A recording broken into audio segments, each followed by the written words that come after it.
2024 সালের 5 আগস্টের অভ্যুত্থানের সময় বরিশাল সিটি কর্পোরেশনের অ্যানেক্স ভবন আগুনে পুড়ে যায়।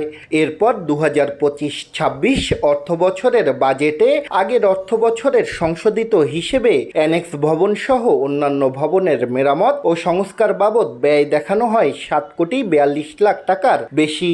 এ সময় বরিশাল সিটি কর্পোরেশনের প্রশাসকের দায়িত্বে ছিলেন তৎকালীন বিভাগীয় কমিশনার রায়হান কাউসার। তবে ভবনটিতে এখনো কোনো সংস্কার কাজের চিহ্ন নেই। স্থানীয়দের দাবি, তারা ভবনটিতে কোনো সংস্কার কাজ হতে দেখেননি। অনুসন্ধানে জানা যায়, একই সময় নগর ভবন, যান্ত্রিক ও পানি শাখা এবং কয়েকটি উপস্বাস্থ্য কমপ্লেক্সেরও দৃশ্যমান কোনো সংস্কার কাজ হয়নি।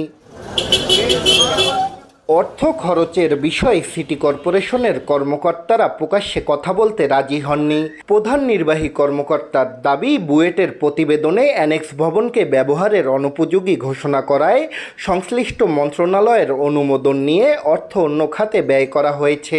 তবে কোন খাতে ব্যয় করা হয়েছে তা তিনি নিশ্চিত করেননি। ভবনটা পরিত্যক্ত, এখানে আমাদের টাকা নষ্ট করার কোনো সুযোগ নেই এবং এই টাকাগুলো যেটা করে মিনিস্ট্রির অনুমোদন সাপেক্ষে আমরা বিভিন্ন খাতে আমরা টাকাটা খরচ করেছি। সেভাবে রিপোর্ট আমাদের বাজেট যেটা আছে, বাজেট আমরা মিনিস্ট্রিকে পাঠিয়ে দিই এবং মিনিস্ট্রির অনুমোদন সাপেক্ষে আমাদের বিভিন্ন খাতে খরচ করতে হয়। এখানে একটা টাকাও এদিক সেদিক করার কোনো সুযোগ নেই। ভবন মেরামত ও সংস্কারের নামে এত টাকা কোথায় ব্যয় করা হয়েছে তা জনগণের সামনে তুলে ধরা জরুরি বলে মনে করেন সচেতন নাগরিকরা। এটি যথাযথ তদন্ত হওয়া দরকার এবং তদন্তের মধ্যে দিয়ে এটি প্রকাশিত হওয়া দরকার যে এইটা কোন খাতে গেল, আদৌ কাজ হয়েছে কিনা বা কতটুকু পরিমাণে কাজ হয়েছে এটা আপনি একটু খতিয়ে দেখবেন। অপকর্মের সাথে জড়িত তাদেরকে উন্মোচিত করে সাধারণ মানুষের কাছে এটা আপনি উপস্থাপন করবেন। তদন্ত করে ব্যবস্থা নেওয়ার কথা জানান বর্তমান প্রশাসক অ্যাডভোকেট বিলকিস আক্তার জাহান শিরিন।